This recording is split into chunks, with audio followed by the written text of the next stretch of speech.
So, folks, there is a great new. I discovered it as I was going through Scrollville. There's a great new series on Netflix. The same people that made Dahmer decided to do one on the Menendez brothers, and I guess it's almost like the company is called Monsters. I don't know. I'm not. I don't know what the company is called, but the same way they describe it, Monsters, and then it's almost like Monsters presents Dahmer. So this is like Monsters presents the Menendez brothers. If this is going to be a trend, please keep this going, because this company Monsters, yo, they're 2 for 2. Spears and Steinberg. You know what the it is? Aries and Andy. Jew and the Jerk. You know it's time to get this work. The real raw, gutter, uncut, cold. No political corrections. Always sleep. Being awoke. We discuss politics and jokes. Cry, we lit. There's levels to this before you was on your mama. Harry Spears don't give a fuck. We talk about race a lot, racism. Much love to my loyal bag holders. Rollers, loaders. We got them in the folders. The whole world on our shoulders. Spears and Steinberg. Yeah. Now, I'm going to tell you, I thought that the Dahmer series was spookier, a little more disturbing. Well, it should have been. It should have been, given what it was. So I don't think this is, I don't want to say not as good, because that's the wrong thing. It's just not as something as Dahmer, but I enjoyed it thoroughly. Yeah. Riveting. It wasn't as riveting as Dahmer, but this was still good. So Monsters, keep doing this. I love it. I loved it. I wish they would do. I hope the next one they do is Richard Ramirez. I'll go back to that. Yeah. There's plenty that they can do. I mean, absolutely. There's a plethora that they can pick from. Yeah. Let me get to my notes here. Overall, and I asked you yesterday before you had a chance to finish watching it, what you thought.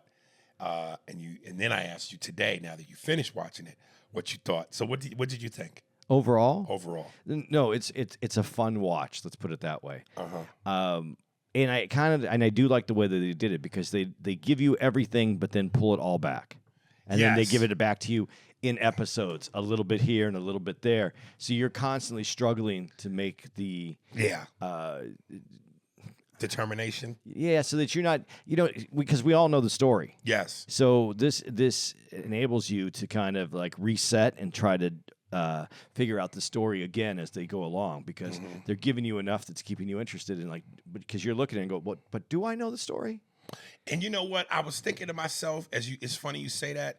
Like, what if they had built up to it and saved the murder for last? But they get that out the way in episode 1. Yeah, and I think they have to, because we all know what it is. So just give us that, acknowledge that this is what took place. And then when you pull it back, try to get you to understand, is this what you knew? Or is this what you knew? Or is this what you knew? Or did you know this? Yeah. And so it kept me there was different episodes where I went, I was immediately like, oh, let's go. Like let's get to the next part. I'm trying to figure this out. Yeah. But very confusing to me also, because you did have to keep up with them, but there's some through lines that come through this all the way through. So I don't know. Let me ask you. And again, I think we kind of danced around this a little bit. How we said, look, we've all had thoughts of wanting to kill somebody, but that we don't, which separates the sane from the insane. Yeah, that's why you can't be convicted of thinking about killing someone. Right, because we'd all go to jail. Yeah, because we think about it, not necessarily planning it out, but we've went, damn, if I could, I would. In the heat of anger, So let me ask you, and be honest. Have you ever thought about, at any point in your life, wanting to kill your parents? No. Never. No, I don't think I. Not even your stepdad, who you said. No. My stepdad probably least out of all. I felt like he had issues. This is how I describe my stepdad. He wasn't the best parent, but he was the best parent he could be. I had a real father who had more potential to be a good dad, but he was a dad. Okay, him. Yeah, him. I didn't know him well enough to kill him. You have to really know someone. I think you either have to know don't know someone at all that you could kill him, or that Right. you have to know him really well that you would want to kill him. Right. So no, I never had that with my parents. I really did it. I mean, I think I had those hate you moments, but I don't think I went all the way Right. to kill you moments. No, So no daydream fantasies. no. When my mother would whoop me with extension cords, and I'd be butt naked. At that moment, I wish somebody would have, like an action movie, jumped through the window, Just taking her out. taking her out. It's hard to say that when you're getting beat. My dad used to have I told you my dad was really heavy, my stepdad, and he used to have a big belt, like a big one, like a long, like I think he wore 42 or 44 size Yeah. belt. That thing, and when you're only this tall, that belt Oh yeah, is as big, is taller than you are. yeah. So yeah, maybe there's moments in there where you're wishing that. I mean, in those moments, are you wishing that? Maybe, yeah, maybe. Right. I could say, it's Listen, dude. During the if moment. if you've never felt the lash of an extension cord on naked skin, when every whoosh, every whip, every lash has evil intent in it. Yeah, Yeah, I never. Yeah. I gotta be honest. Never got the extension cord. Yeah. My mom was a hairdresser. She used to have those old school black brushes, and she couldn't get enough speed on that thing. I'll take that any day of the week. but she could get. But the paddle was big. Yeah. So and you got that sting, but it wasn't. It didn't leave the same kind of marks as the belt did. So. Look, dude, I know this is supposed to be dramatic for entertainment purposes, but Andy, the shotgun scene, when they kill him, But that was But that was, they were trying to get it to look like the scene. dude, when the moment, here's the two moments that f***ed me up, where I almost had to turn that motherfucker off. When a mother put up the hand to defend herself, And those fingers. and those fingers got shot off. But more than that, the final shot to the dad, when he from behind the head, and this whole face just rumbles and just like a watermelon being hit with a sledgehammer. I said, "Oh my God!" The reason I laughed about the mom getting her fingers blown off, because it's not a good moment to laugh at, but it did look like every movie that we make fun of. Like the fingers are there one moment, and then the next moment they're just gone. Yeah, but unlike that movie, I forget the name of the movie that we talked Cell about. Block or No, not Cell Block. Well, that too. Yeah. But the one we laughed about, I forget who was it. Mel Gibson. That Mel Gibson movie when they robbed the bank. yeah. And you could clearly see how fake. This did not look fake. No, but It looked graphic. But it was in that same style. It was in the same style, but this looked graphic and real. Yeah. The kill shots when they killed the mom. And you don't really you see it from a distance. It's out of focus, but I'll get back to that. But that's a very crucial moment for me as we discuss this. Right. The dad from behind, like you just said, that's a crucial moment because you see the eye socket just open up, and that's Right. how he's laying there with that open eye socket. Yeah. It was funny when they after they had their alibi was they went to the movies, which is why they got the ticket stubs, and then they were at that Wine dinner tasting. Yeah. dinner tasting. What struck me was when they drove back home and they were shocked and was like, "There's no cops." They expected cops to be there. I think they expected somebody. Like somebody phoned in the murder. That's why they phoned it in. But they thought that they were just gonna come home and see a crime scene. Like, who would have called the cops? Maybe they thought someone might come over. Oh, because remember, there's a moment in there. Later, you find out that she called some friends that might come over that day, that night. Or they're gonna meet That's up. right. That's right. Yeah, because but when we see it, that isn't in our heads at all. That isn't Right. nothing like that's been out there. That's why that threw me. Yeah, but what it throws me worse is when we get further into it. Keep going. I want to go off your notes, but there's another scene that when they get back home that kind of surprises me. Folks, I'm so sorry. I don't want to sound repetitive, but this is always the through line. And it's not only me saying it right now, but then my question to you is going to be, again, my point, because in episode 8, when the brothers finally get mad at each other and play the blame game, I wouldn't be here if it wasn't for you. Well, you're the one who... So before we get to that, let me again. STFU. Shut 99.9% of the time, these people go down. They can't stop talking. Dude, it pissed me off. And I know what they did was wrong. Why did Erik open his mouth to the therapist? Because he couldn't handle what was going on in his head. But the therapists have said, they said it on The Sopranos, and you've heard it on this, they're not allowed to talk about what goes on unless it's acts of crime. Well, it has to be certain acts of crime. And murder is one of them, but it has to be... The main one! No, but it has to be a murder that you're planning to commit, not a murder that you have committed. See, because it has to be something that they can prevent by going and saying something. To the police. Yes. He can't prevent the murder. It's already happened. So technically, it's correct. But on the other hand, he had his license revoked that we find out later, so he could have went at any time. So this dude, they don't, they kind of leave him out there as kind of a guy, but he seems like he's a guy. Right. Because he's just, what was the purpose of what he was doing? The therapist. Yeah. Well, it seemed like, to me, it felt like he was going to tell. And get all their evidence and get everything. Yeah, and he was going to tell. But after he got the confession, he could have just went straight to the police and go, I have a confession. Right. So we never really knew if he was going to or not. But what was he going to do with that information? Well, then there's that one scene where he says, when he says, we're in it together, and then he's giving investment ideas to the boys. Like invest in this business. Right. So was he going to turn him in? Was he going to befriend him? Was he threatened and felt like like if he did go to the police, that his life would be in danger, his family's life would be in danger. So it was better to get in bed with him and maybe make him a business partner, hopefully a business partner than that.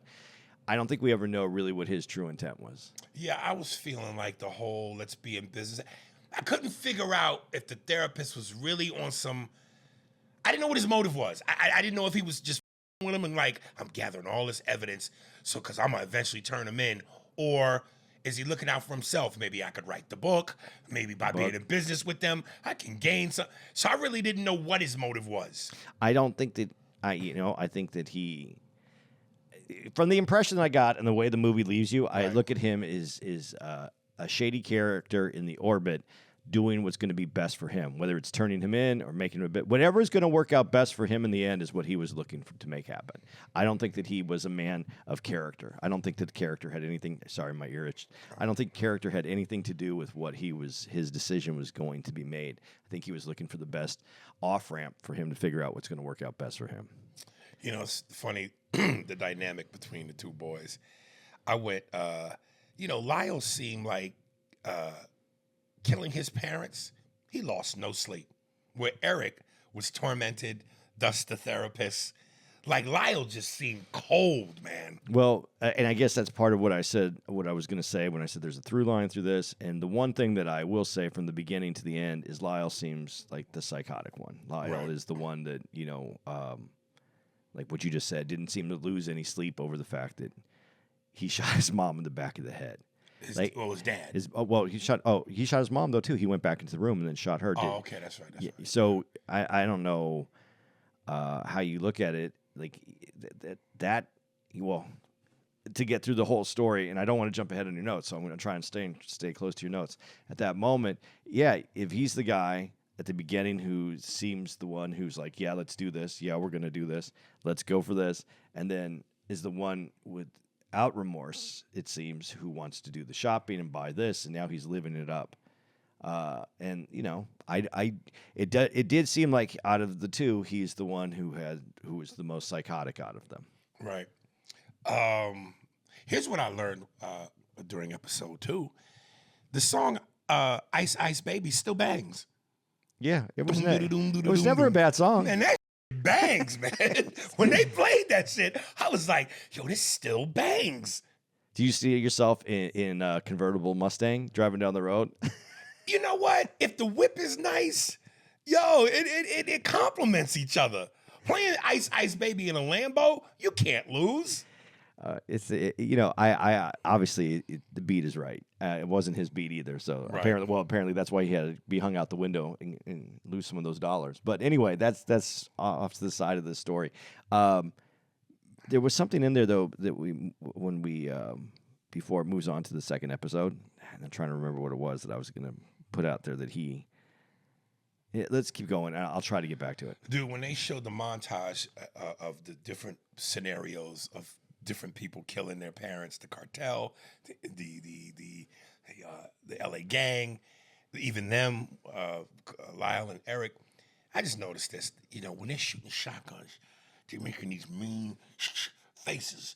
And anytime you see somebody shoot a gun, it comes with a face.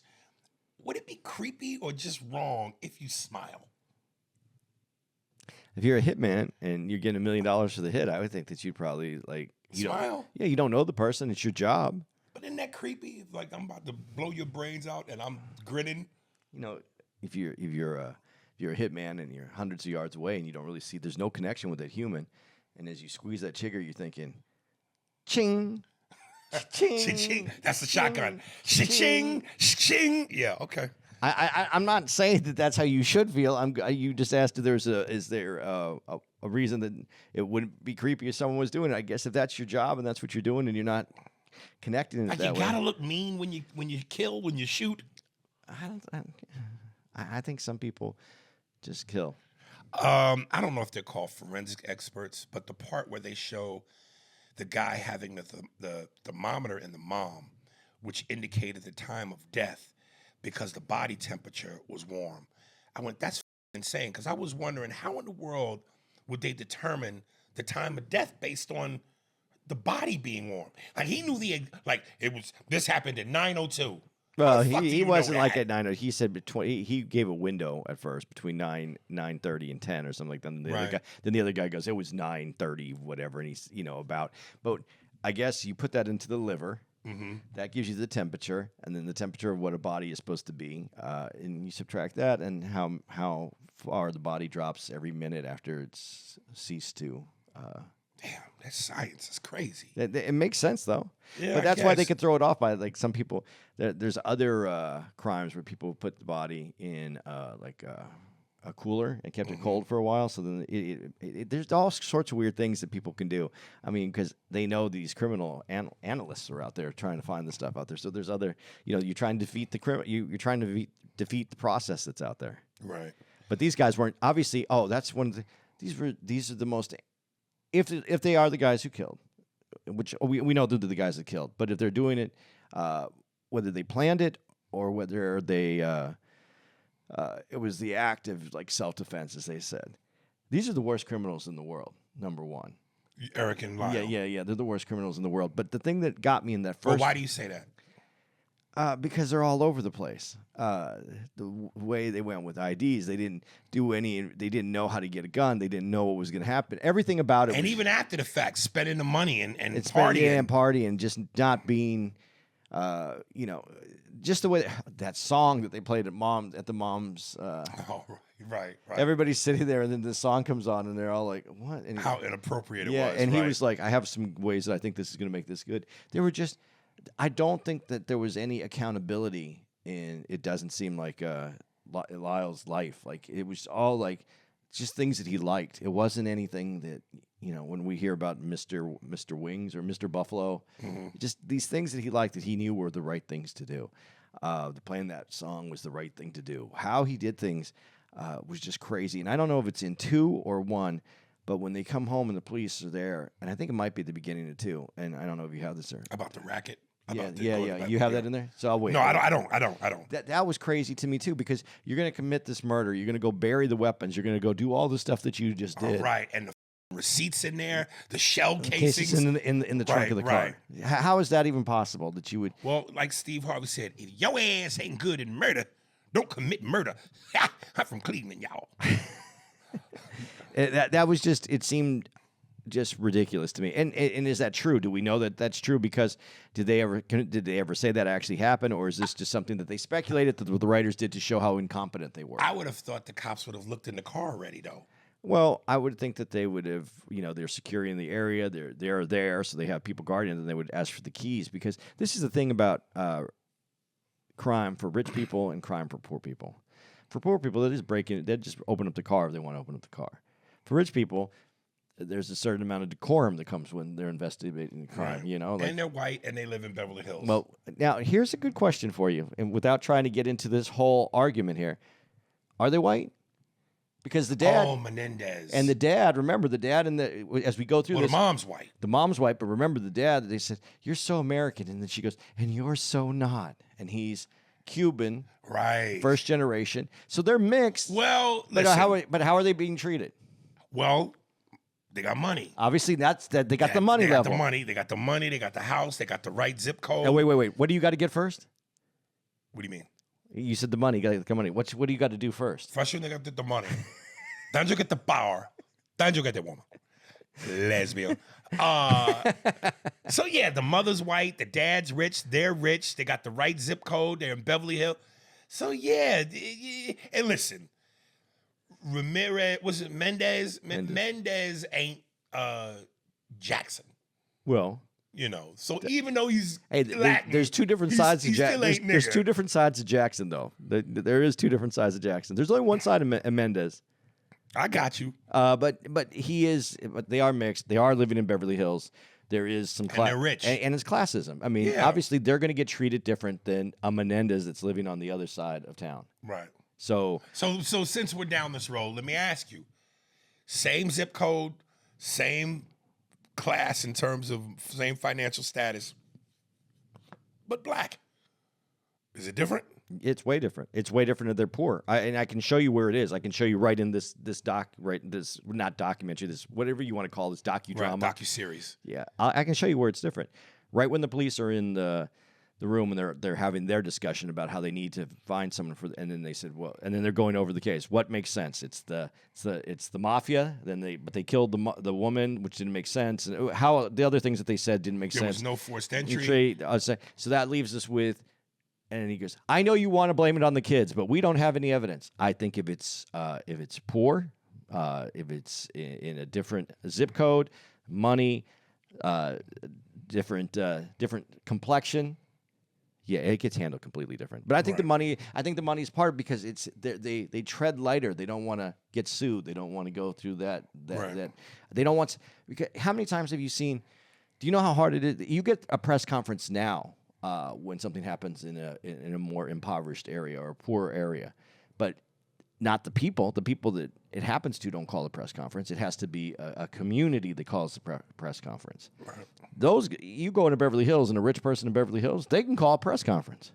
They can call for a press conference. They can get the press. They can call their publicist. They can get a hold of a publicist. They get a press conference. So it's handled differently. Listen, of course, there's no validation for murder.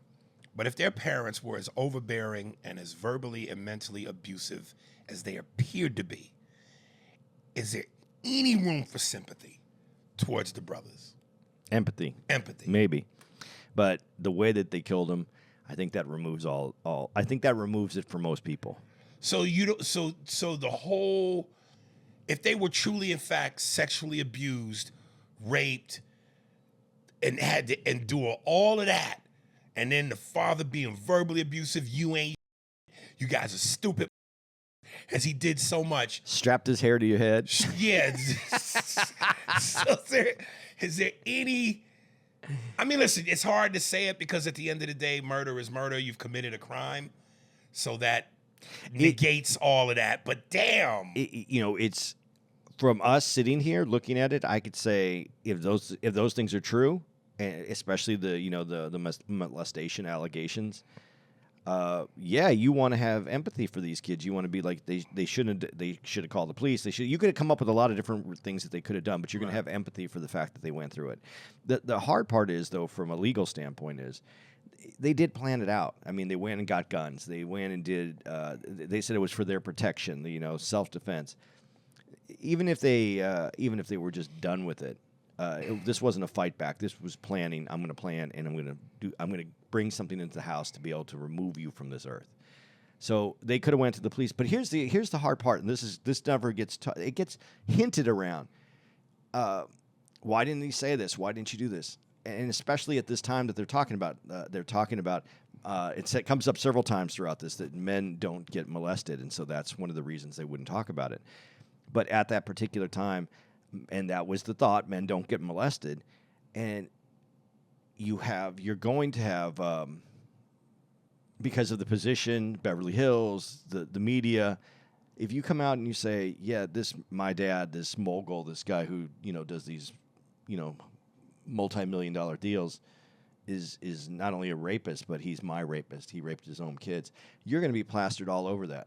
So it's not like you're getting away from it. You're actually opening up the door that you're going to be going through more of it. Like not just that it's going to stop happening to you, but it's going to be out there for everyone. And I don't know how you walk through that door. So do you plan it out? Do you try to kill your parents so this never has to come out? Is that that would have been more of the defense for me. Yeah, they knew. Yeah, but to fight the ridicule, to stay away, trying to not admit that this is happening, to convey this to the world. The people that were responsible for them, they took it out hoping that that people would think that they were murdered by someone else and they would never have to confront these rapes. Listen, obviously, committing such acts on kids is horrible.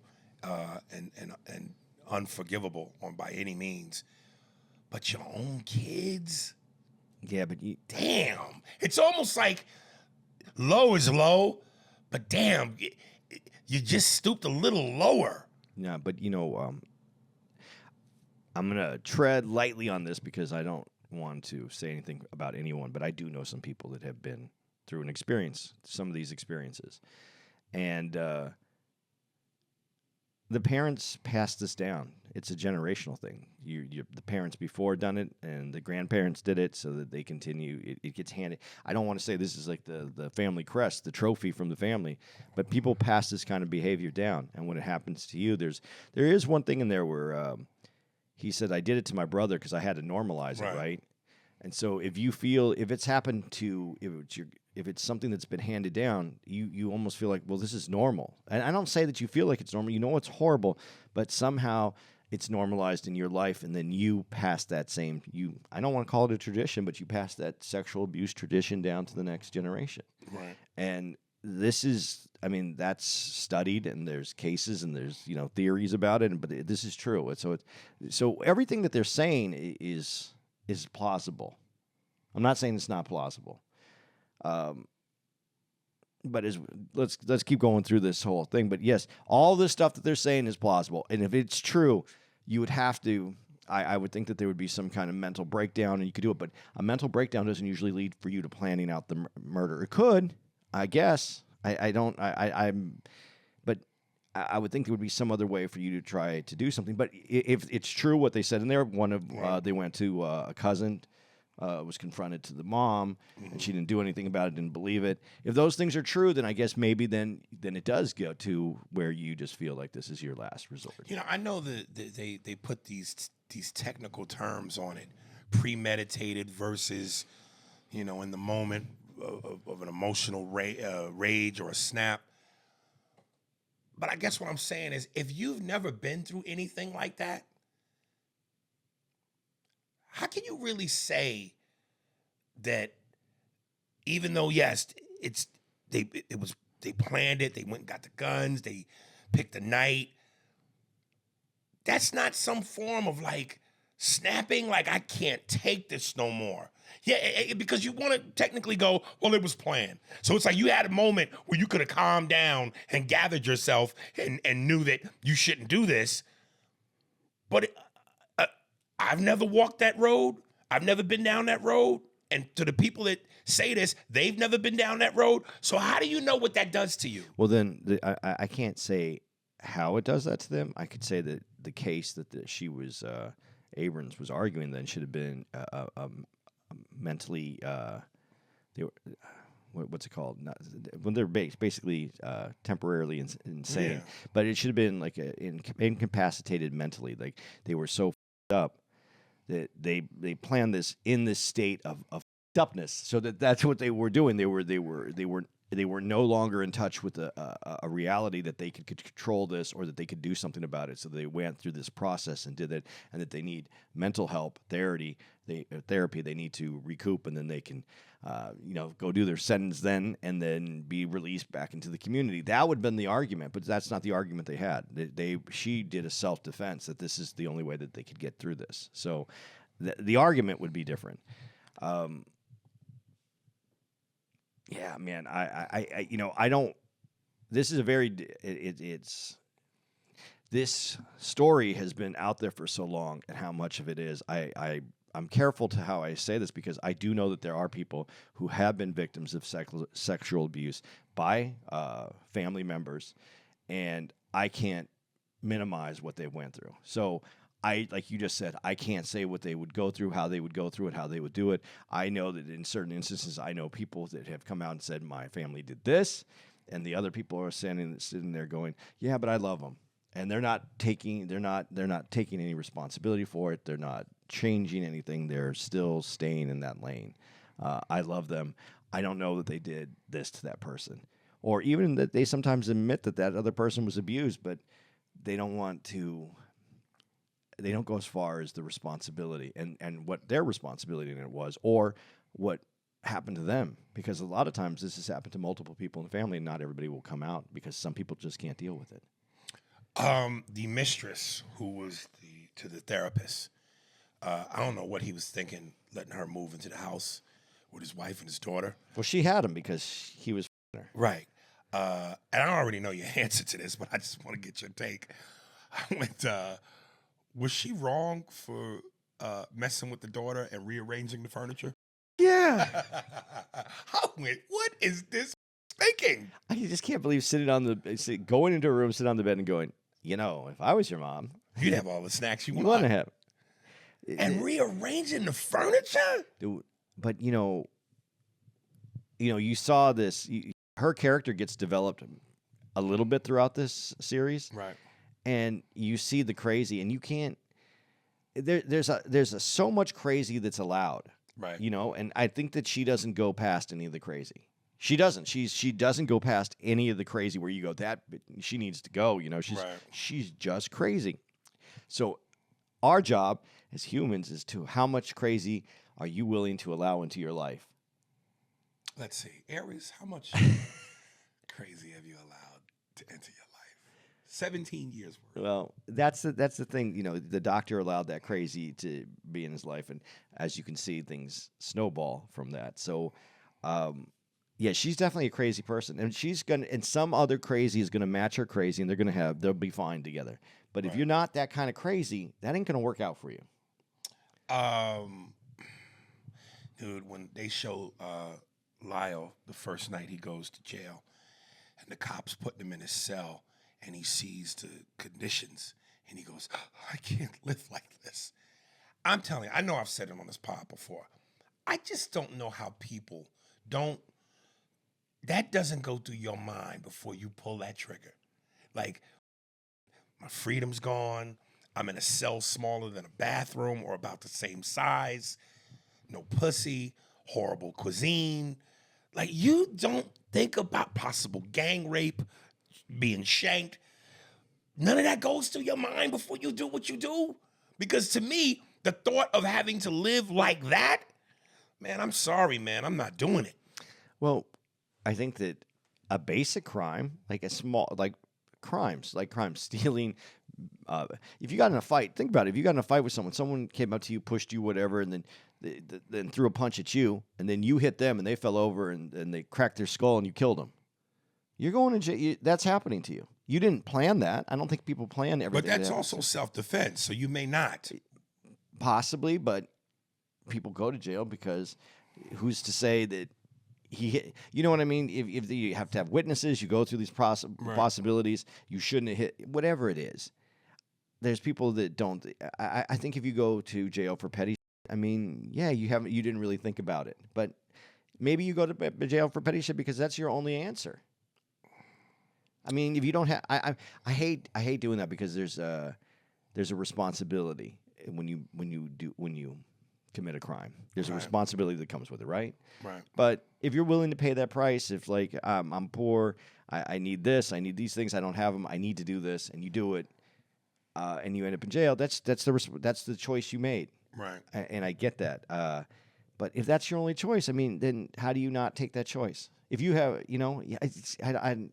I understand. I guess I have empathy for the fact that you got to that place and you have to take that choice, but you still have to pay the price for what you did. So, I don't make it the excuse, I guess is what I'm trying to say. But I think in their situation, they never even considered what jail would be like. They never considered going to jail. They never probably seen a jail. And that to me, like I always said, man, people who are overly cocky make me nervous. Because when you are that cocky, it's almost like something in the stars in the universe align to humble you. Like Lyle was so cocky, man. I mean, throughout this whole thing, once they showed him, once they go to jail, him talking about who's gonna play us in the movie, we're definitely gonna get off. We got a fan club, we got groupies, the country loves us. And well, Erik again was more of the humble one, the more he just wasn't Lyle. And I'm just going, this is cocky to no end. Yeah, I thought it was funny though when he said who was going to play him, and he brought up Richard Grieco, who his hair thinned too. Richard Grieco was also 21. Yeah, and then he got his hair thinned right after 21 Jump Street. I was like, that's a good choice for him then. Right. Richard Grieco at one point, I don't know if you remember, I can't remember the name, but he and Matthew Perry did a sitcom. That was one of my favorite shows. Was it? See, okay, I'm gonna have a confession here. On 21 Jump Street, I wasn't the what's his name, Johnny Depp fan. No, I mean I was, but I was a Richard Grieco dude. Like if there was, I was like, I think he's the cooler one. To me, he was. Okay. His car was cooler. Right. Okay. He was just cool. He was more of a badass. Yeah. So I was a Richard Grieco guy. And I didn't watch it. I love Johnny Depp, dude. No, I liked. Oh, I'm not Johnny Depp. I'm talking about in 21 Jump Street. When Johnny Depp did Edward Scissorhands and all the crazy kind of kooky movies he made. Right. Dude, I'm a fan. I am a Johnny Depp fan. But Richard Grieco, and then I was always. But when he disappeared, I wasn't hurt. Let me tell you, and I forget the other dude's name. Richard Grieco, Johnny Depp. You know the other white dude on 21 Jump Street? Yeah, wasn't he? He's the son of somebody. Dom DeLuise's son. Yeah, Dom DeLuise's son. I remember when that show was on. That was during my adolescent years. Yeah. And me and my friends, we wanted to be one of those three guys. Nobody ever wanted to be Dustin NeGuen. Dustin NeGuen, the Asian dude. Oh yeah. Remember, it was Richard Grieco came on later, but it was Dom DeLuise's son, Johnny Depp, Holly Robinson, and Dustin NeGuen. Well, see, to all the people that you say don't get represented, there's some Asian dudes out there who are just. You never thought a place where we belong. One of the coolest TV show theme songs ever. I only saw maybe 15 or 20, 15 episodes, I think. There's no one else to call. You better get ready. You gotta get ready to jump. 21 Jump Street. Oh, that was dope. I was a little older. Like you were, that was your. It was my teen years. Yeah, and I was already out there. But Richard Grieco had the cool car. Yeah, he did. Dude, as funny as the scene was when they were talking about them escaping, and they did the hair and the lips because they got the facelifts. I went, dude, that's why I would never commit crime. Like, even if you could escape, you want to live like that on the road, bad facelifts. There was a band called Dead or Alive in the 80s. And they had that song, "You Spin Me Right Round, round, like a record, baby, right?" That is what they look like. They look like those guys when they did that. They look like bad Don Johnsons. It's horrible to live life on the run. Yeah, but but he said, and then and they would eventually move down, and then they would eventually get their face redone and be back to semi-normal. That was very. That was like. Out of all the creative scenes that they did, that was like the fun one that reminded me more of that it's a docudrama, and I'm glad that they did that scene so that I can see it from that space. I mean, that might have been the idea that he had, but I mean, the way they did it up and put it together, it let me leave and go, okay, these are ideas that they have, not necessarily truths. This is a docudrama. What did you think about the episode? And I think this was episode 5, where at one point I went, yo, this whole episode is taking place in the room where she's talking to him, and you know what I'm saying? They're preparing for him to take the stand. That was a whole episode. Yeah. It took place in that one room. I thought it was good because you got a lot of information out of that. Damn. Did you like that episode? I didn't know how to feel about it. Because at one point I'm going, yo, when they gonna do a scene change? And finally I look at the clock and I go, yo, they about to end this whole episode. And then they never ever got her angle. It was all on him with her back to camera, and she's talking to him. Well, they showed her a couple times. You know, she was also in. That sounded weird. What? Oh, there was. Oh, I think that was the air. Yeah, we were picking up that air sound. I think she was in. What was the movie about the Comedy Store? Dude, I was trying to place her. Comedy Store. The movie about the Comedy Store or the documentary? That show that was on Showtime about the Comedy Store. I'm Dying Up Here. I never saw that. Oh yeah, she's one of the comedians. And she plays a comedian. I know her from something else, and it was bugging me. Nah, I couldn't place her. Yeah. Oh. She's actually pretty. She was really. I thought she did a good job. Oh, she did do a good job. Dude, these guys were morons, man. Yeah. Because it was like the part where from talking to the shrink, which essentially got them caught, to not realizing that the lawyers were trying to coach them to an acquittal by admitting that their dad sexually abused them, and they just didn't get it. They didn't want to play that angle. No. And they're trying to tell them what we need to do to win. Yeah. Well, the other part too, just before you go there, when you said that about the therapist convinces him to put everything on tape. Oh God. Oh. So now it's not just his notes. Oh God. It's and you have Lyle mad at Erik for even saying anything to him, and then Lyle agrees to put it on tape. Let's take it further than that. Now let me jump ahead. Who he thought Norma was this chick who was in love with him, and meanwhile they didn't show it at first because they wanted you to believe that's what it was. Yeah. Then when they end the one episode where this is recording him The whole time. writing notes, they showed a tape recorder. So here's the question I wanted to ask you. Even though they're both to blame, who's more to blame?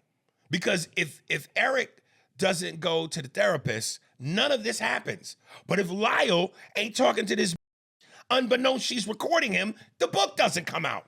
Where he admits, yo, I could get out. We could get out of this because I know how to play these jurors. Like, oh my God, you are digging your own grave. Yeah. I think if you and it kind of, I don't really, again, this is a docudrama. I don't know how true to the timeline everything is, but I'm going to say let's assume that everything is on point. The earthquake, because they're winning, they're about ready to get off. He has the jury on their side, and now all it has to do is Erik has to go up, who is throughout this whole thing, and I guess through most of this has been the one that you're the most empathetic with. You're the one who you really believe if anybody was molested and it was torturous and it was hurt, it was him.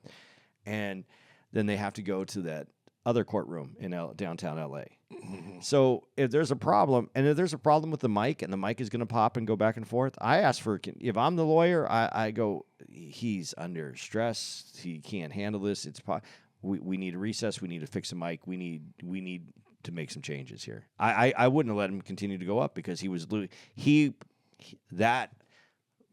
everything that Lyle did, he pushed him all the way back because now he looked guilty and nervous and and he was messing with the mic and back and forth and had to be instructed so many times.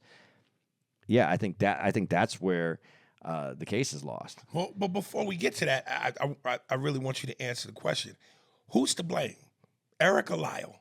Well, we don't know because no, but remember, if Erik doesn't talk to the shrink, none of this happens.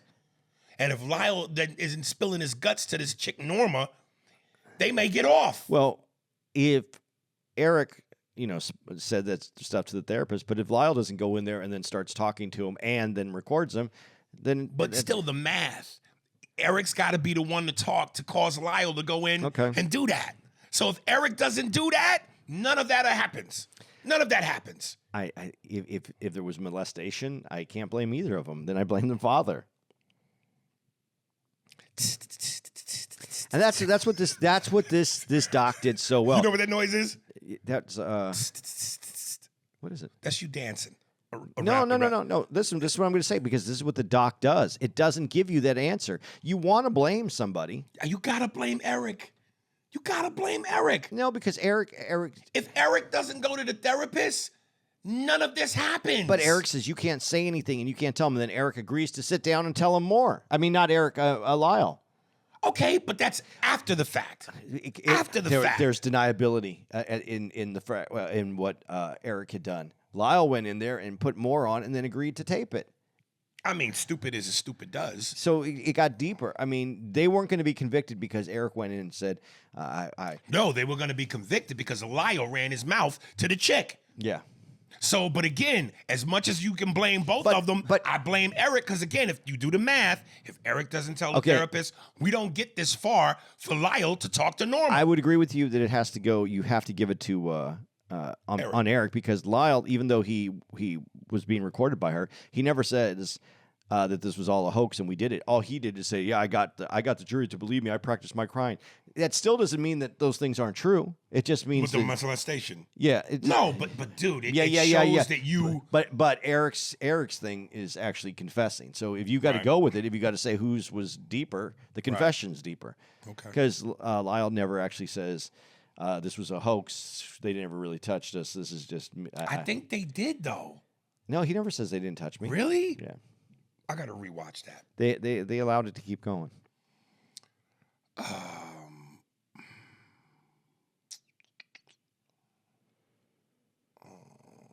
I wrote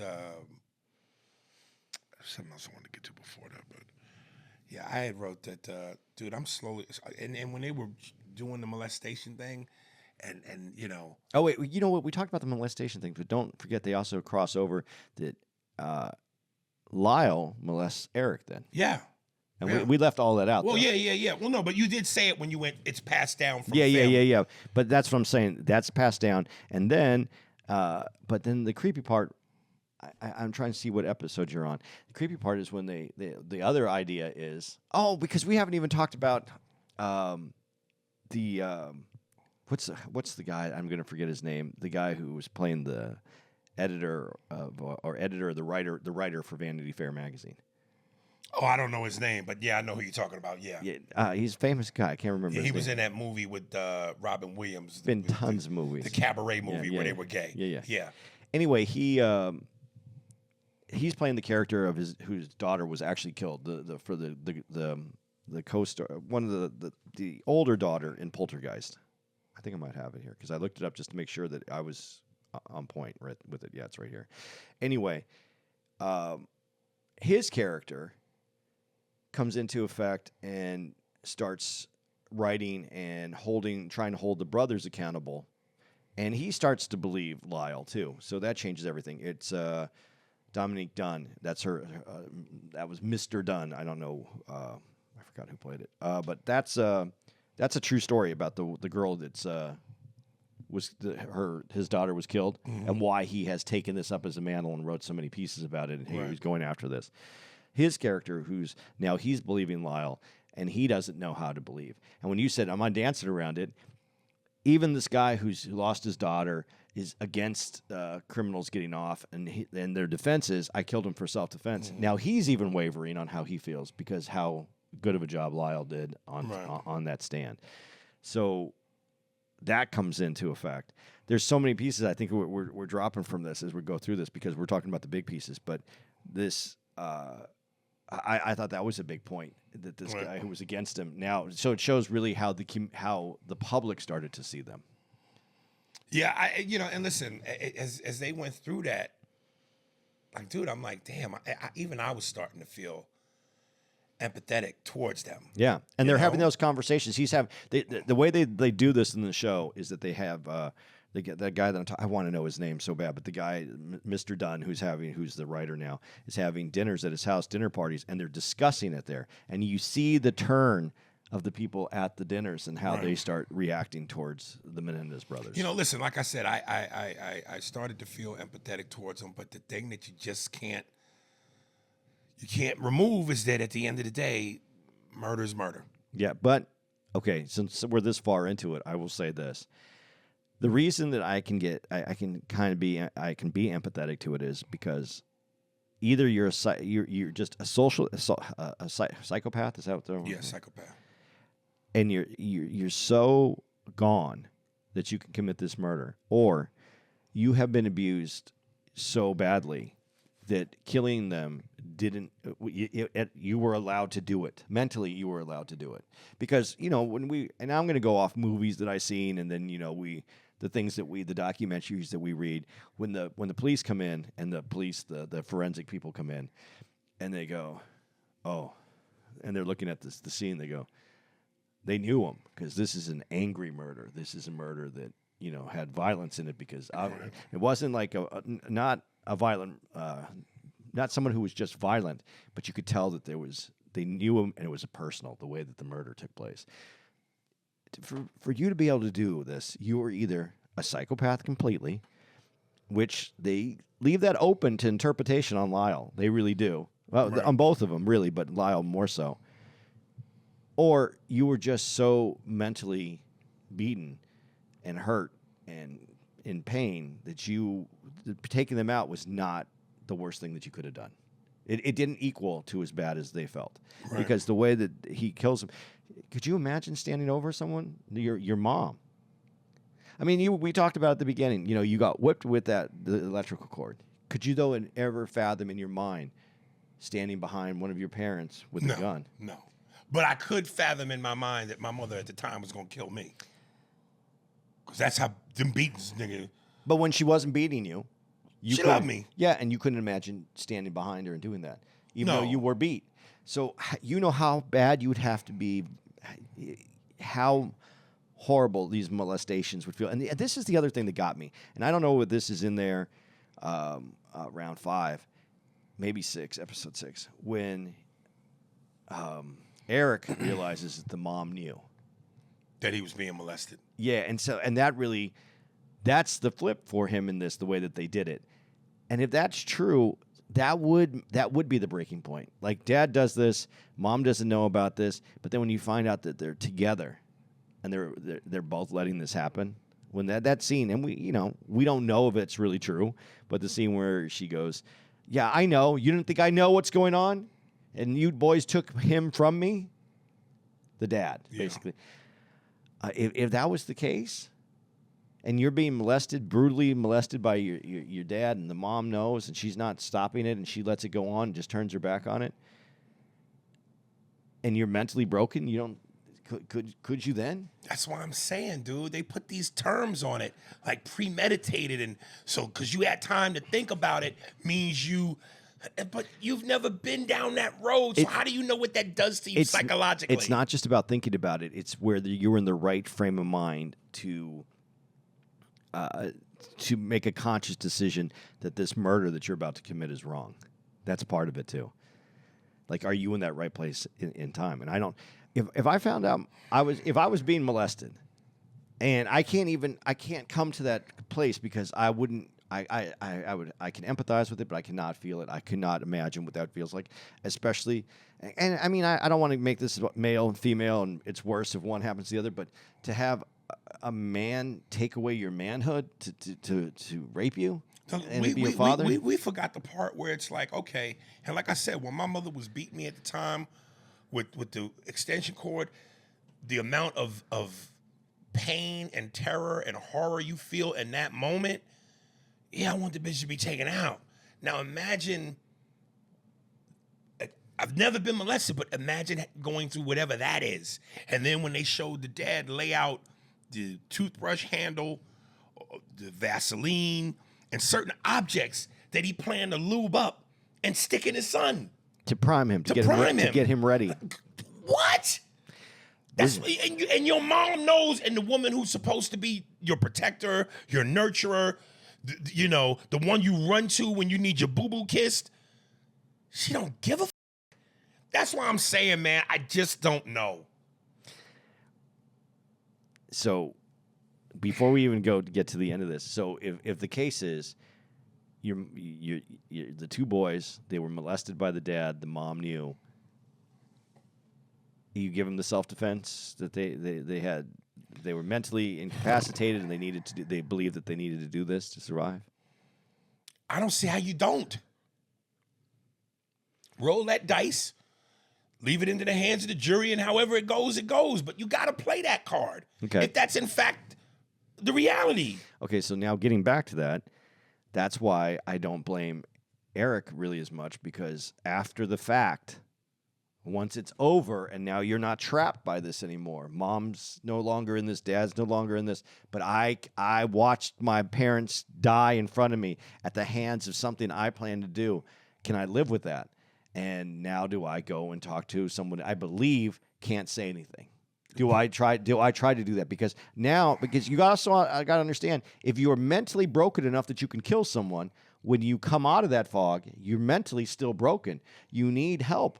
So he went to seek the help, if that's true. Well, point of a crime is to not get caught. Yeah, but and you putting yourself in a position to get caught. That's not the point of their crime. If you pay attention to it, their point of their crime was to remove themselves. No, I got that. Yeah, so they But weren't. you don't commit a crime going, at some point, maybe I'll get caught. No, you don't want to get caught. I agree with you.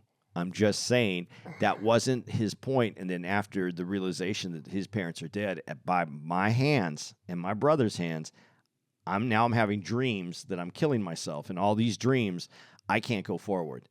And that's his hope. That's his only hope to get out of that space, if that's true. Yeah, listen, man, it's hard to argue with you because we are speaking from a place of having never been there. Exactly. So we don't know what So that we're guessing. entails. We're guessing. Right. But from a sane place, Yeah. from an untouched place. But if you were insane and then you come out of that and you go, and you see the pictures in your head, I did this though. You might be right, because you know what? After my mother beat me, when you come out of that, I still love her. You know what I mean? Yeah. She's still my mom. But damn. And you can't take it back though. That's the thing, and that's what he can't live with. Right. And there's a certain scene in there where they say, if they get out, his parents are going to walk this earth haunting them for the rest of their life. And he was being haunted by that every night when he goes to have dreams. Again, this whole series to me should have been called not Murders, or not, what was it called? Murders? It's but I think it's under the murder category. Right. It should be called Speculation. Is what it should have been called, because that's all we're doing is speculating throughout this whole thing. Because one of the scene where the fear is that the parents are going to kill them is when they're on the boat. Right. And that one seemed far-fetched to me. Well, they were fearful on all the time. Remember when their mother made them dinner? They didn't want to eat it because they thought she poisoned it. Yeah, and then she does the fake. Right. But that we don't know if that's made up for this movie or if that's something that was true too. We would have to know that. But all the scenes, now there's tons of scenes where the parents are talking to each other, and those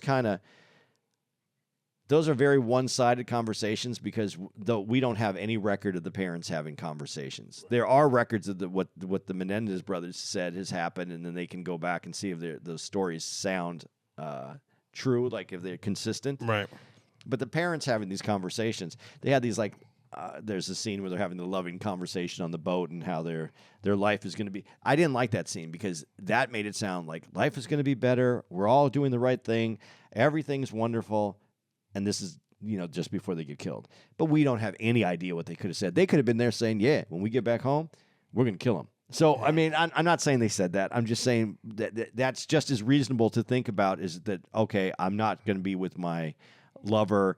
I'm focused on you now. My relationships are going to be fantastic, and we're going to move forward. That's as far-fetched as what I just said about them coming home to kill him. It's called Monsters, and then after that, it's the Menendez. It's Monsters and the Menendez brothers. Yeah. But the actor you were thinking about, Nathan Lane. Yeah, Nathan Lane's been in so many. Yeah. He's a great actor. Yeah. But he does this character very well. But this is now that the girl that was killed. That's a true story. The girl from Poltergeist. Yeah. And that's why it's his mission to write on these things. But his character was crucial for me to understand and to move the story along. Yeah. What else you got? That's it. That's it? Yeah. That's the whole thing? So Yeah. so did they do it? Did they do it? Or did they do it because they were protecting themselves? Or did they do it because they just want the money? I think it was more about the abuse and the mental trauma that they endured, and the money was just the icing on the cake. But there's so much that they endured that could have that obviously built up to that, and the money was just the icing on the cake. But do you think that there was some form of abuse? Because in the first trial, they do, like, the family. This, we didn't say this either. The family comes out to support him. His the dad's family comes out and say no. You know, he was abusive, verbally, mentally. They didn't get into whether he was sexually abusive because obviously they wouldn't know that. But there were people that knew that he had done things. But when Lyle's sending out letters for people to, yeah, again, they're morons. They did a lot of moronic. Well, Lyle did most of the. Yeah. Because he was like a dumb psychopath. Yeah. Yeah. He just didn't listen to anybody. He always thought he was right about anything he did. And could he have manipulated his brother into believing that was what they had to do? Right. And that was one of the arguments that one of the attorneys had brought up too. So I don't know. I don't feel when I was done watching this, although I would recommend watching it, and I think it's a good watch, I don't feel like I know any more than I did. I feel like I have more information, but I know even less of what my opinion is. Either way, it's worth the watch. It's a good watch. Yeah. And like you said, they should do more stories because they know how to film this shit. Listen, right? I'm telling you, man, if it comes under the umbrella of monsters, they got me. Well, and they get good all the actors is good. Who's the guy who played The dad? Yeah. I don't know, but he was in No Country for Old Men. Yeah, he's the killer. Great. Yeah, he's good. He's great. He's a great actor.